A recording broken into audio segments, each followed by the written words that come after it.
Both of the players in today's best of 3 series of StarCraft 2 are very well known for their creative and unorthodox approaches to the game.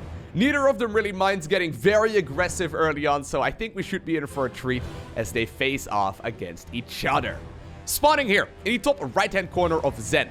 Who picks Zen as map number 1 in a series? Only these two guys probably will. Playing with the red Protoss probes from Taiwan, we're looking inside of the main base of Has. His opponent in the opposite corner playing with the blue Zerg drones from Germany. He's known as Mr. Creative himself, and he goes by the name TLO. It's an abbreviation. It stands for the little one. But, well, what do we see? We see a gateway going up? All right, so here's the thing. Both of these guys kind of ran into the same problem at some point during their careers. Both of them at some point got so good that they had to start playing more standard. Here's the thing, if you go up against the very best in the world, so for example, I remember Has playing against Cerro in the grand finals of, I believe, WCS Valencia back in 2018, you basically won't win against those top-level guys by playing cheeky builds. Their scouting is too good, their macro is too strong, their micro is too powerful. They will figure out what it is you're going for really quickly. Now, I love this. Has is not cheesing. I mean, unless he's going to plant down a fort, but I think it's going to be a Nexus. I think he's just playing to his image right now. By putting a pylon inside of his main base, he's probably scaring TLO just a little bit. Now, I remember over like the last year, yeah, he does cancel it. Over like the last year or so, I've seen a couple of Has games, but I don't think I really casted any of them. Just because, well, he was playing what is now considered to be like standard macro.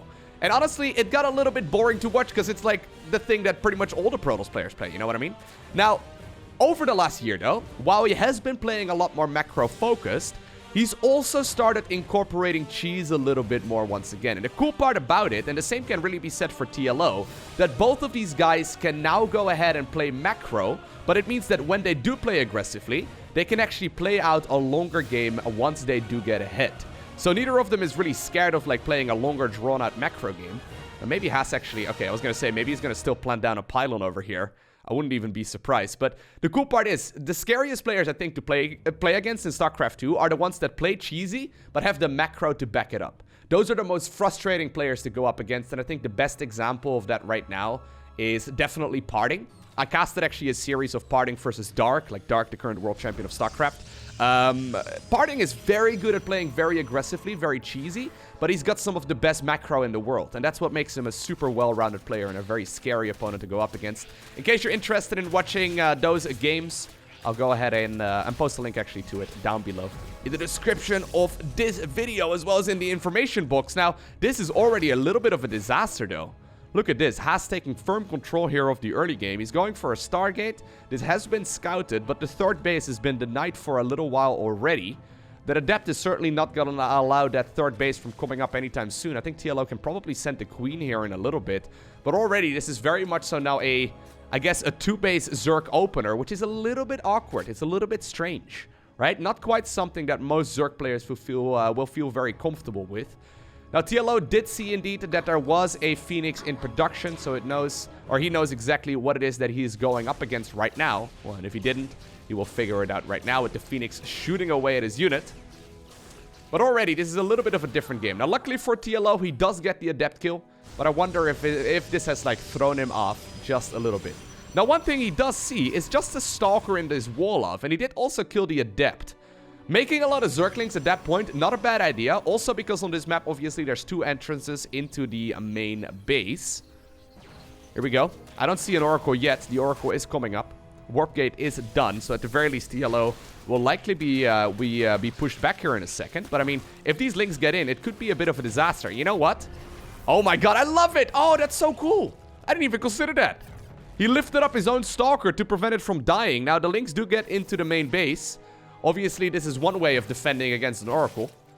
Turns out the best defense is the offense, because right now he's forcing these, well, these flying units to stay inside of the main base of the Protoss. So already, we're in for a bit of a different game.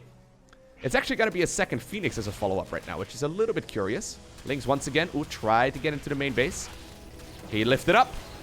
Yep, you can. Oh my god, he still actually blocks the Lings too. That's so cheeky. Wow.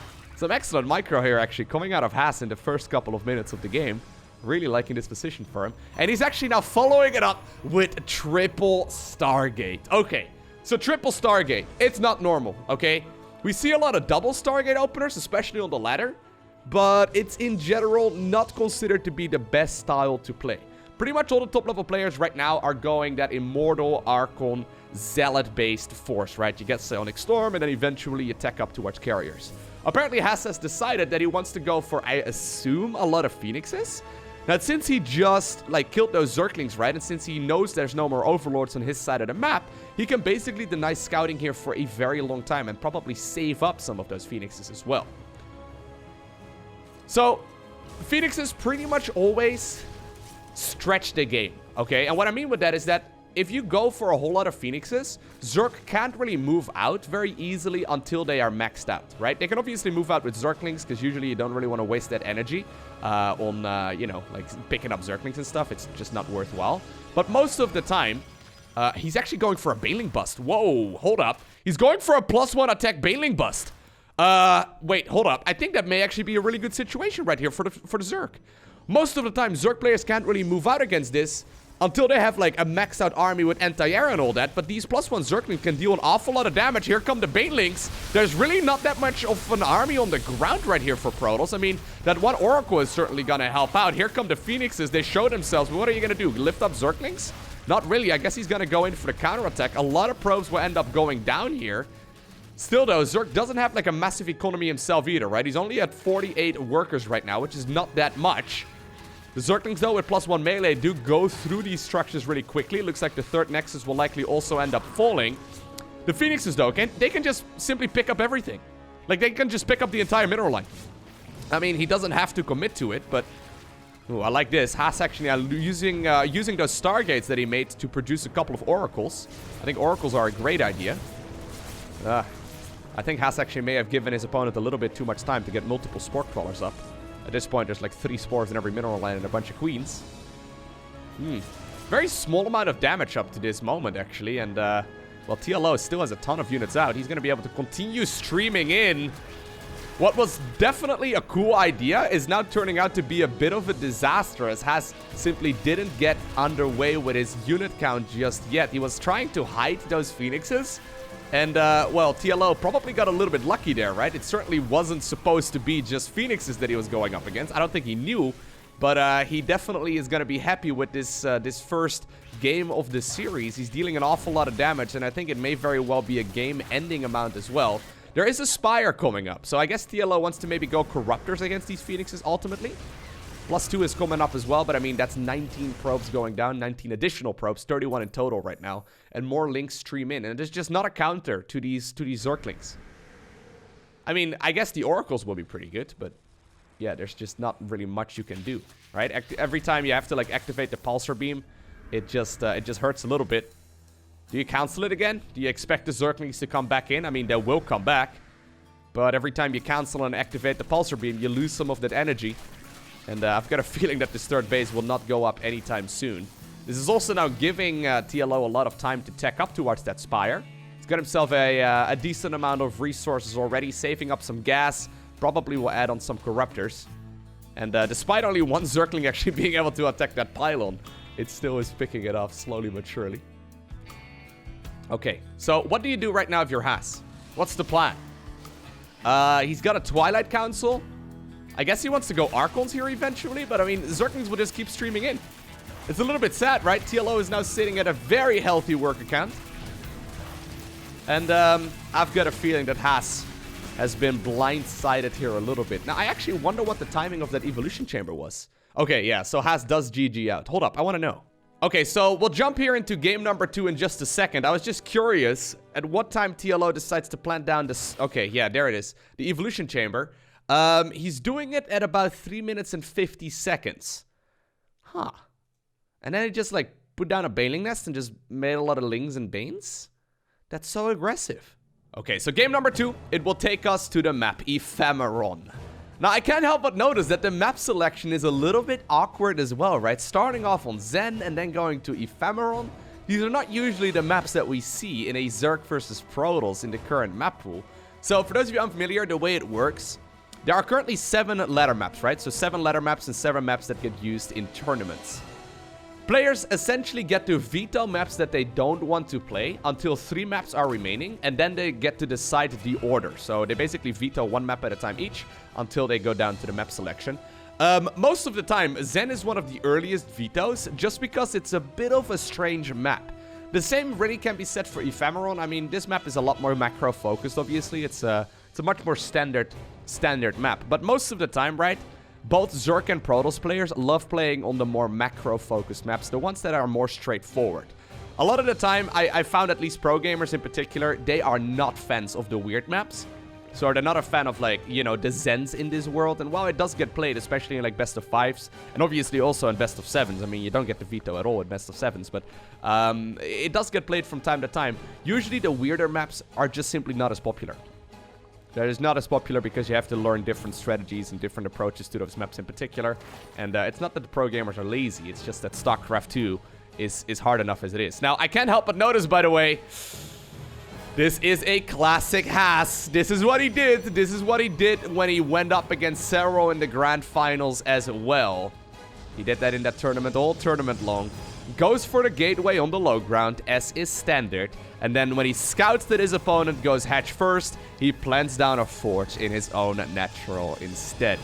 Very aggressive approach, though, here, actually. Pulling all the boys.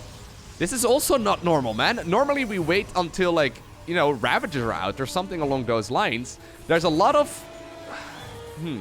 drones pulled off the mineral lines right now.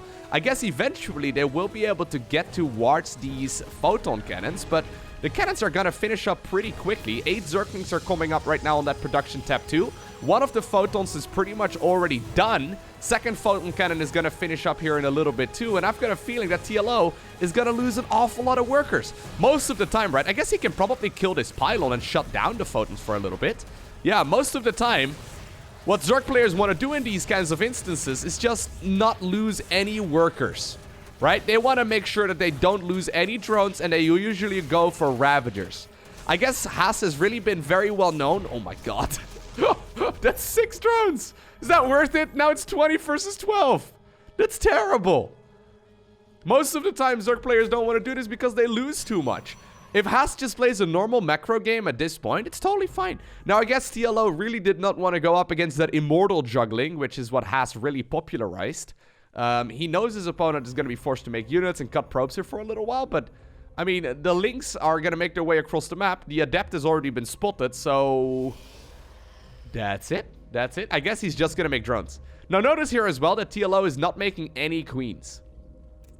So, he's literally just making drones. I guess he will start up some queens here in a little bit as he gets more resources. But, yeah, he really does not have a lot of stuff. Now, also notice, he's cutting his queen production, but he is continuously mining gas. So, another Baneling nest? Could it be another Baneling nest? I mean, he starts a queen up right now, but it doesn't make sense that you leave the drones in gas if you want to...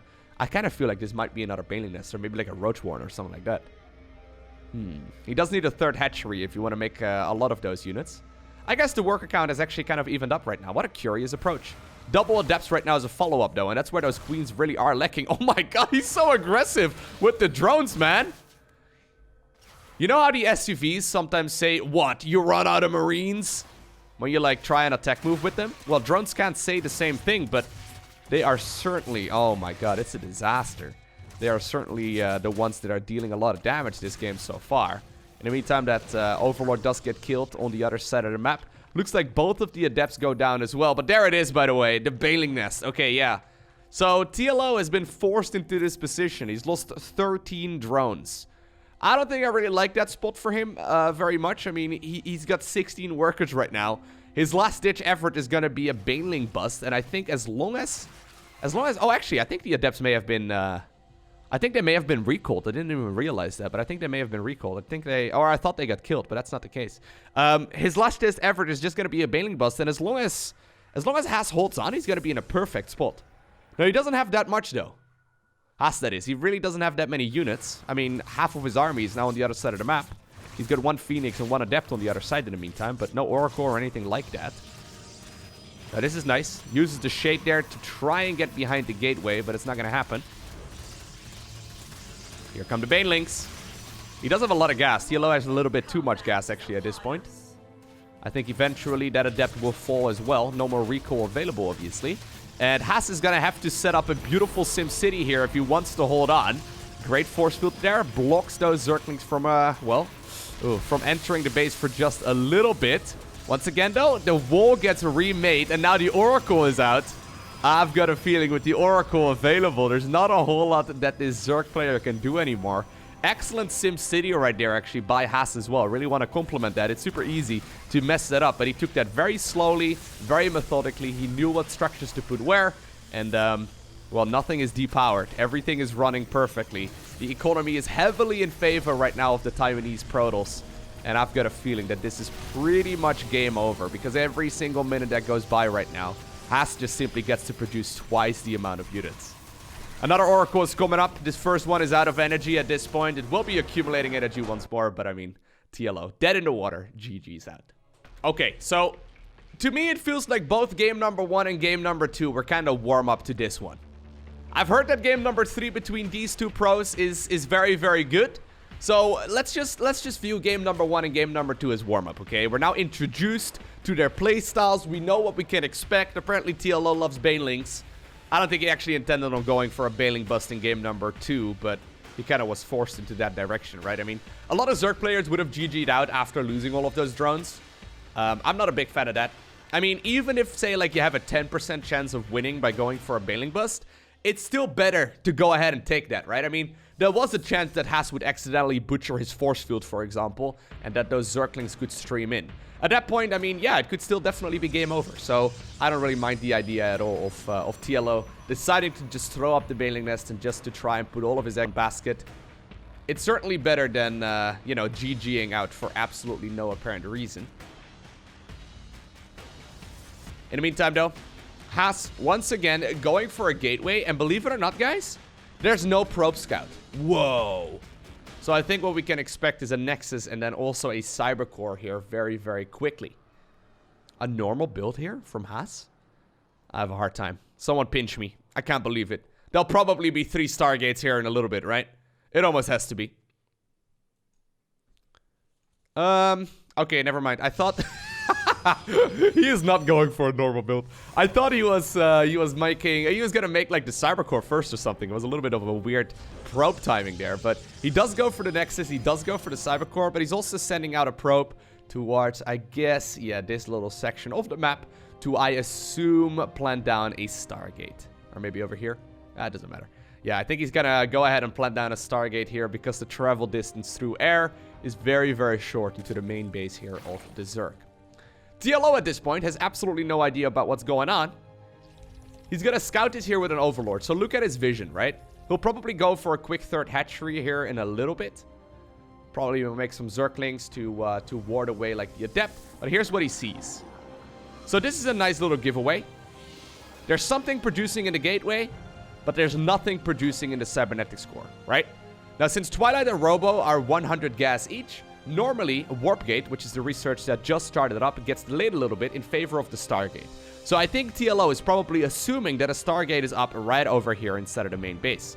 Has, though, is going for the fastest possible proxy by setting the second pylon on the other side of the map. So that's very aggressive. Very, very, very aggressive. These Zerglings, though, they have to be killed. So I love the fact, actually, that the probe is right there. Yeah, well, TLO is not going to get the scout in. He didn't go Overlord speed. He's got nothing.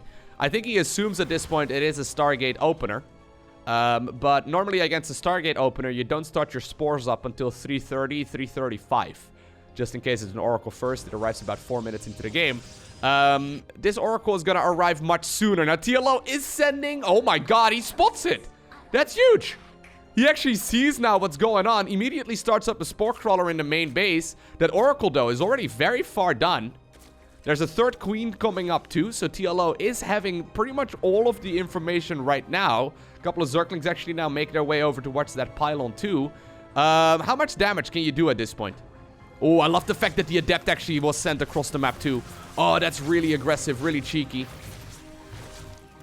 That Adept is going to get more kills than the Oracle, isn't it? Wow, dude. He actually scouted that really nicely. But then yeah, the one Adept ended up doing a lot more damage. He was already preparing with a lot of Zerglings, but the Zerglings that he had were primarily sent in the direction of that Stargate. Phoenix also came out, so it's gonna kill the Overlord. That ruined the party for him, but nice start right there for TLO, I would say, right? I mean, that could have been much worse. Despite him losing 5 drones, he did not die to the proxy Stargate, and at this point, obviously, that Stargate is pretty much dead, right? Now, once again, I can't help but notice that a lot of Zerglings are hammering away, or I guess, well, biting away, right? They're clawing away at that Stalker in the wall. You know what? He's very aggressive with Zerglings, but if you keep putting Stalkers in the wall, I can't blame him, right? I probably don't do that enough when I play Zerg versus Protoss. There's a lot of Protosses that go for Stalkers in the wall obs, and, I mean, Stalkers are just, you know, they attack too slowly, they have a lot of service area. Lynx can just easily pick them up. Okay, so it is going to be an Adept build as a follow-up here. So obviously the Stargate, I mean, you do want to keep it in your base ideally. You don't want to lose it, but usually the Stargate isn't relevant until much, much later. Now, this one Overlord, for some reason, is still hanging out here. There is a Phoenix out, but it didn't kill the Ovi. So that's a nice little bit of info right there. TLO starts up a ton of units. He doesn't have a lot of workers, by the way. I mean, he's got more than his opponent, but not that much more. A little bit of a misrally there by the German Zerg. Actually, the German Zerg now lives in Canada. I guess he's still a German Zerg now, right? Anyways, there's the Adepts coming across. So, Adepts, very strong, obviously. They really are back in the meta once again.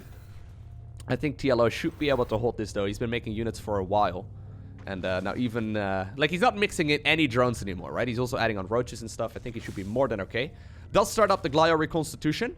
So the downside of going for an Adept build is that once these units are killed, Zerg can go for a ridiculous counterattack. So I think that's probably the plan right now of TLO. He's actually hiding the Lynx. You see that? Nicely done, actually, but, well, the shade got cancelled anyway. Most of the time, what we see is Protoss players getting counterattacked really hard. So I think Has probably doesn't even really want to commit anymore. He knows his opponent is going to hold it. TLO knows he's going to be able to hold it as well, as he's already starting up drones again. In the meantime, on the other side of the map, a couple of sentries get warped in, and then also a Nexus is acquired on the low ground. Yeah, so he keeps on threatening the Shades, but there's no way. There's no way Has is going to, like, lose these units, because as soon as that happens, I mean, the Zerg will be all over him. Alright, so Has now transitioning towards what seems to be a standard mid-game, right? Bit of a different road in getting there. Now, this is good, actually. TLO caught a bunch of the units that were trying to make their way home. They get picked off very rapidly. That Prism, though, still had a couple of the boys left in them. So he should be able to maybe deal a little bit of damage with those. Takes 2 drones to one, or 2 Adepts rather, to one-shot workers. And they attack super quickly with that Glaives upgrade. Is he going to shade towards the 3rd or the 4th? No, it's not going to happen. He's just shading to try and actually deny some of this. In the meantime, though, on the other side of the map, the 3rd Nexus was cancelled. But he is getting 9 drone kills, which is not bad at all. Protoss actually now ahead when it comes to the work account. But, I mean, Immortal Sentry on top of that ramp, it is certainly not going to be something you can push up into right now. And you know what? Despite all of the aggression that that Has wanted to go for in this game, I mean, none of his actual, like, pushes worked. But then the Adepts that came in at random moments got a ton of kills. So they have now killed 16 workers here in total. Looks like a few Zerglings will be used to finish off that Stargate that we saw the proxy from a little bit earlier. But I think Has may oh, no, actually, never mind. I thought maybe he was going to transition towards like a 2-base all-in, judging by the fact he was gonna add on a couple of additional gateways, or he added on a couple of additional gateways, rather. That brings him up to the total of 8. Very healthy amount of gateways if you want to go for a 2-base all-in, especially now with, you know, the Forge upgrades and all that. But he did get a 3rd Nexus on the back of it. Zerg, in the meantime, is going for Aspire. He really doesn't make a lot of drones, right? It's kind of interesting. All Zerg players usually want to do at this level is go straight up to 66 workers. That's the one thing that all of the top-level Zergs always do. They try and just simply get up to 66 workers as fast as possible. But TLO keeps making units. So it kind of feels to me that he wants to go for an all-out assault here. He does now also make Mutas. So maybe Mutas in the main, Roaches at the 3rd? There's not that much available here to counter those Mutalisks. At this point, it's also not assumed that there is... Well, actually, he knows. Never mind. I was gonna say, like, normally you don't really go for a Spire to get a with roaches. It's a little bit of an awkward combo, because the roaches do soak up quite a bit of gas. Has trying to figure out where those roaches are located right now. Ooh, he didn't see them moving here towards the left-hand side. There's a stasis ward coming up. Stasis ward's very critical here. Oh, does TLO see them? Could be a massive stasis here. Okay, yeah, he does. Very critical. Gets to 1 unit out. And then the Mutas into the main base. Now, it's only 3 Mutalisks, though. It's kind of sad, right? I guess this is going to create chaos, which is maybe what he's looking for. But, I mean... Oh, actually, it's 5 Mutas here in total. It's really not that... it's not that impressive. There's the Blink upgrade coming up as well. Ooh. Oh, my God. What's this? The March of the Overlords? Don't tell me he accidentally rallied those towards his opponent's side of the map. Oh, dude. Oh, shit. Okay, I love it. Okay. No, he did not accidentally do that. He's bringing the Overlords to morph them into Dropalords. I know Protoss players like going for the drops. I know Terran players love going for Doom drops with Medivacs. What about Zergs, though? Zergs do not go for mass Dropalord styles. You know what? Yeah, TLO, he's going to be able to get into the main base. A couple of Stalkers get warped in right now in anticipation probably of maybe, I don't know, the Mutalisk? What are you going to do against this amount of roaches, though? There's nothing inside of the main anymore. At the same time, Has is actually seemingly pushing across the map. He's got an awful lot of units over here, and that's certainly not enough Zerg to deal with that. Roaches, in the meantime, though, they are working in the main base as the massive Zerg Doom drop gets across the map. Definitely an underrated strategy, something that I've seen quite a few people have success with. Now, some beautiful force moves right there by Has, where he slices up that Zerg army really nicely. The drones are pulled off the line as well. Most of the Zerg army seems to still be alive, but the real threat right now is inside of that main base of the Protoss. As well, as you can see, the Nexus does get picked off. Third base, though, pretty much dead here as well. I mean, the hatchery still lives, but most of the drones are dead at this point. Okay, roaches make their way down towards the natural of the Protoss player. And while the roaches on the other side of the map were trying to chase that Protoss army away, I like the fact that Has has decided to turn around. So I think we are in for a base trade. Now, we don't see a lot of base trades in Zerg versus Protoss, primarily because Zergs don't really go for those big Overlord drops, right? But I kind of like it here. It's not a bad idea whatsoever. Now, a couple roaches sadly spawned in the main base. They run to their deaths right before TLO can notice. He's going to be able to start working right here on that natural Nexus as well. And I've got a feeling that the Nexus over at the third base is going to be in a little bit of trouble. Has, you got a lot of money, dude. Make some make some photon cannons. Why are you not making any photon cannons? What's up with that? 46 drones, 50 drones go down. Spire is also gone. We do see a recall right now. A couple of Immortals do indeed get sent back home. The main base of the Zerg player is gone. Natural of the Zerg player is gone, but the same can be said on the other side of the map. Both players are now just purely mining off of their third Nexus and their third hatcheries, but, well, I mean, I say mining. TLO has got 0 income at this point, as he only has got 7 workers remaining, and none of them seem to be mining. Nice corrosive balls, though. He does get rid of that 1 pylon. Has, ooh, he's gonna have to deal with a lot of the Zerg reinforcements at this point, too. You know what, Has, you can't really go for the base race very easily, because, well, okay. Okay, a little bit of an anticlimactic ending right there. TLO already made a hatchery over here, is what I was gonna say, so, you know, you can't really go very easily for the base race, but if you look at the supply count, you look at the army count, it is very, very clear that Has is super far ahead. The only thing he really needed to do was just send these units home. And, well, since TLO can't even go ahead and break the couple of attacking units that are sent towards the third base with that recall. I mean, there's a shield battery army that's, like, healing all of these units back up. It is indeed GG. But it kind of felt like TLO still had a little bit of steam left in him. But, well, if you look at this objectively, at the supply count, at the army count, yeah, 0 chance. So there we have it. Has ends up winning this series 2-1. Beautiful display right here, with a variety of strategies. I really like the fact, though, that, like, even at this level of play, there's still room for different approaches, right? I mean, most Protoss players out there, at least at, like, the highest level, love taking the approach of, say, like, a Showtime, or say, for example, a Stats. The players that play super defensively, do some harassment damage, but commit as little as they can to just keep the opponent on their toes, and then they transition towards that late game force, right? That seems to be the approach that most of the macro Protosses take, but it certainly is possible to play differently.